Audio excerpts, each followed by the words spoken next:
Video ആയിട്ടാണ് ഞാൻ വന്നിരിക്കുന്നത്. ഒരു ശില്പം ഉണ്ടാക്കണമെങ്കിൽ കുറെ ടൈമും എഫേർട്സും എടുക്കുന്ന വീഡിയോ. അപ്പൊ ഇന്ന് ഞാൻ എന്റെ ചേച്ചി ഉണ്ടാക്കുന്ന ശില്പങ്ങളുടെ വീഡിയോ കാണിക്കാൻ പോകുന്നു. അപ്പൊ എന്റെ ചേച്ചി എങ്ങനെ വിഗ്രഹങ്ങൾ ഉണ്ടാക്കുന്നതെന്ന് ഞാൻ നിങ്ങൾക്ക് കാണിച്ചു തരാം. അപ്പൊ കണ്ടാല് ആദ്യം നമുക്ക് എടുത്തു വെച്ചിരിക്കുന്ന മണ്ണിലേക്ക് കുറച്ച് വെള്ളം ഒഴിച്ച് കുഴച്ചെടുക്കാം. ഞങ്ങൾ എടുത്തിരിക്കുന്ന മണ്ണ് കളിമണ്ണാണ്. ഇത് ഞാനും ചേച്ചിയും ചേട്ടന്മാരും കൂടി വീടിൻ്റെ അടുത്തുനിന്ന് ശേഖരിച്ചതാണ്. സാധാരണ മണ്ണ് കൊണ്ട് എങ്ങനെ ഇതേപോലെ ക്ലേ ഉണ്ടാക്കാം എന്ന് ഞാൻ മറ്റൊരു വീഡിയോയിൽ കാണിച്ചു തരുന്നതായിരിക്കും. മണ്ണ് നമ്മൾ ഇതേപോലെ നന്നായിട്ട് കുഴയ്ക്കുക. ഏകദേശം ചപ്പാത്തിക്ക് മാവ് കുഴയ്ക്കുന്ന പോലെ കുഴച്ചെടുക്കുക. ലാസ്റ്റ് ഇതേപോലെ ആവശ്യത്തിനുള്ള കൺസിസ്റ്റൻസി ആകുമ്പോൾ നമ്മളുടെ ക്ലേ സെറ്റായെന്ന് മനസ്സിലാക്കാം. അങ്ങനെ നമ്മളുടെ മണ്ണ് സെറ്റായിരിക്കുകയാണ്. മണ്ണുകൊണ്ട് നമ്മൾ ചെറിയൊരു ആണ്ടാളമ്മയുടെ ശില്പമാണ് ഉണ്ടാക്കാൻ പോകുന്നത്. ആണ്ടാളമ്മ എന്ന് പറഞ്ഞാൽ ആണ്ടാൾ ദേവി. തമിഴ്നാട്ടിലെ ശ്രീവല്ലിപുത്തൂരിൽ സ്ഥിതി ചെയ്യുന്ന ആണ്ടാൾ കോവിലിൽ ദേവിയെ അറിയപ്പെടുന്നത് ആണ്ടാൾ എന്ന പേരിലാണ്. ആണ്ടാളമ്മ വലിയൊരു കൃഷ്ണഭക്തയും 12 ആൾവാർമാരിൽ ഒരേ ഒരു സ്ത്രീയുമായിരുന്നു. അപ്പോൾ ഈ ഇടയ്ക്ക് ഞങ്ങൾ ആ ക്ഷേത്രത്തിൽ പോയായിരുന്നു. അതുകൊണ്ട് ഇപ്രാവശ്യം ഞങ്ങൾ ആണ്ടാളമ്മയാണ് ഉണ്ടാക്കാൻ പോകുന്നത്. അപ്പോൾ ശില്പം ഉണ്ടാക്കാൻ വേണ്ടി നമുക്ക് ആദ്യം വേണ്ടത് അതിൻ്റെ ഇൻസ്ട്രുമെന്റ്സ് ആണ്. ഇതെല്ലാം ചേച്ചി ഉണ്ടാക്കിയ ഹാൻഡ് മെയ്ഡ് ഇൻസ്ട്രുമെന്റ്സാണ്. ഇത് നിങ്ങൾക്കും ഉണ്ടാക്കാൻ പറ്റും. പിന്നെ നമ്മൾ എടുത്തു വെച്ചിരിക്കുന്ന ക്ലേ ഇനി ഒരു ടൈലിൻ്റെ പീസാണ് ഇവിടെ പ്ലാറ്റ്ഫോമായി ഉപയോഗിക്കുന്നത്. ആദ്യമായിട്ട് ചെയ്യുന്നവർക്ക് ഒരു ശില്പം ഉണ്ടാക്കാൻ ഒരു പ്ലാറ്റ്ഫോം വേണ്ടതാണ്. അപ്പോൾ ഒരു പ്ലാറ്റ്ഫോമിന് വേണ്ടി നിങ്ങൾക്ക് ഇതേപോലെ ടൈൽസോ വേറെ എന്തെങ്കിലുമോ ഉപയോഗിക്കാം. ഇരിക്കുന്ന രൂപത്തിലുള്ള ദേവിയാണ് ഞങ്ങൾ ഉണ്ടാക്കാൻ പോകുന്നത്. അതുകൊണ്ട് തന്നെ ഒരു ചെറിയ പീസ് ഓഫ് കല്ലെടുത്തിരിക്കുകയാണ്. ഇതിലാണ് നമ്മുടെ ദേവിയെ ഇരുത്തുന്നത്. അത് നമ്മൾ ജസ്റ്റ് ഈ ടൈലിലേക്ക് മണ്ണ് കുഴച്ച് ഒട്ടിച്ചു വെക്കണം. കുറച്ചും കൂടി മണ്ണ് ആഡ് ചെയ്ത് ആ കല്ലിനെ നമ്മൾ പോളിഷ് ചെയ്തെടുക്കേണ്ടതാണ്. ഇതിനായിട്ട് ഇവിടെ ഒരു ബ്രഷും കൂടി യൂസ് ചെയ്യുന്നുണ്ട്.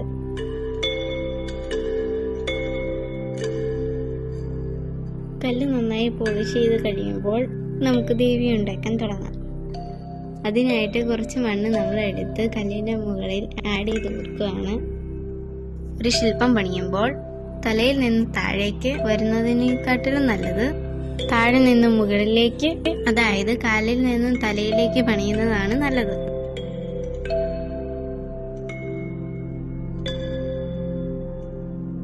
ഇവിടെ നമ്മൾ ആദ്യം ദേവിയുടെ സ്കേർട്ടാണ് പണിയാൻ പോകുന്നത്. അത് ഇതേപോലെ മണ്ണ് ആഡ് ചെയ്തുകൊണ്ട് ഒരു ബ്യൂട്ടിഫുൾ സ്കേർട്ട് പോലെ ആക്കിയെടുക്കുക. പാവാടയുടെ ജസ്റ്റ് ഒരു രൂപം പോലെ വന്നു കഴിയുമ്പോൾ നമ്മൾ അതിൻ്റെ കൂടെ ബോഡിയും കൂടി പണിയാൻ തുടങ്ങും. ഒരാൾ ഇരിക്കുമ്പോഴുള്ള ആ പെൽവിക്കിൻ്റെ ഒക്കെ ഒരു സ്ട്രക്ചർ അതൊക്കെ ഇവിടെ കൊണ്ടുവരാൻ നോക്കുകയാണ് നമ്മൾ. ശില്പം കല്ലിൽ നിന്ന് ഇളകി പോവാതിരിക്കാൻ വേണ്ടി കുറച്ച് മണ്ണ് കല്ലിൻ്റെ മുകളിൽ ആഡ് ചെയ്ത് നമ്മളവിടെ ഒട്ടിച്ചു വെക്കുകയാണ്. അതുകൊണ്ട് തന്നെ ദേവി ഉണ്ടാക്കി കഴിയുമ്പോൾ ഇളകി പോവാനുള്ള സാധ്യത കുറയും. ഇനി സ്കേർട്ടിൻ്റെ ഓരോ പോർട്സും കൂടാണ് നമ്മൾ പണിയാൻ പോകുന്നത്.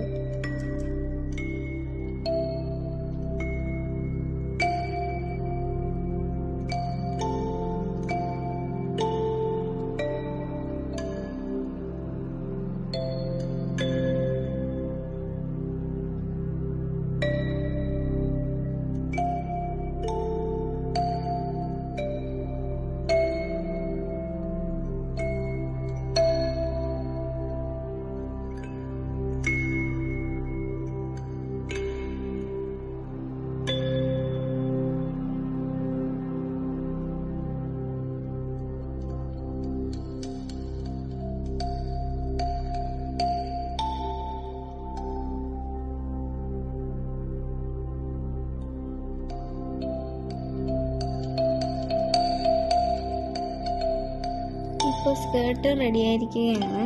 ഇതിൽ ഇപ്പോൾ ഒരു എക്സ്ട്രാ മാലയൊക്കെ ആഡ് ചെയ്തിട്ടുണ്ട്. ഈ മാല ആണ്ടാൾ ദേവിയെ പണിയുന്നവർക്ക് മസ്റ്റാണ്. കാരണം ഇങ്ങനെ ഒരു മാല എപ്പോഴും നമുക്ക് പിക്ചേഴ്സിലൊക്കെ കാണാം. ഇനി നമ്മൾ കൈയാണ് പണിയുന്നത്. നമ്മളൊരു പഫ് കൈയാണ് കൊടുക്കുന്നത്. ഒരു ക്രിയേറ്റിവിറ്റിക്ക് വേണ്ടിയിട്ട് ദേവിയുടെ കയ്യിൽ ഒരു ഗ്രന്ഥമൊക്കെ കൊടുത്തിട്ടുണ്ട്. ഭാഗവതം പോലത്തെ ഒക്കെ ഒരു ഗ്രന്ഥം.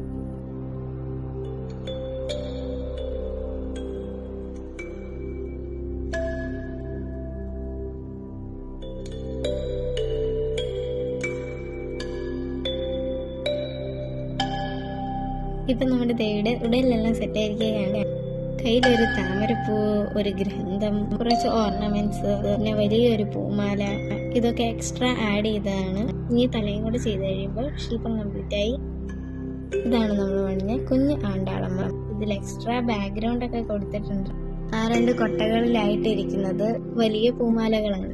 കൂടാതെ നമ്മുടെ കുഞ്ഞ് ആണ്ടാളമ്മയുടെ കയ്യിൽ ഒരു തത്തേനെ കൊടുത്തിട്ടുണ്ട്. താഴെ നോക്കിയാലും കാണാം 2 തത്തകളെ എക്സ്ട്രാ കൊടുത്തിട്ടുണ്ട്. തത്തമ്മ ആണ്ടാളമ്മയുടെ പെറ്റായതുകൊണ്ടാണ് അങ്ങനെ ചെയ്തിരിക്കുന്നത്. ഇനി കളറൊക്കെ അടിച്ചതിന് ഫൈനൽ ലുക്ക് അടുത്ത വീഡിയോയിൽ കാണാം. ബൈ.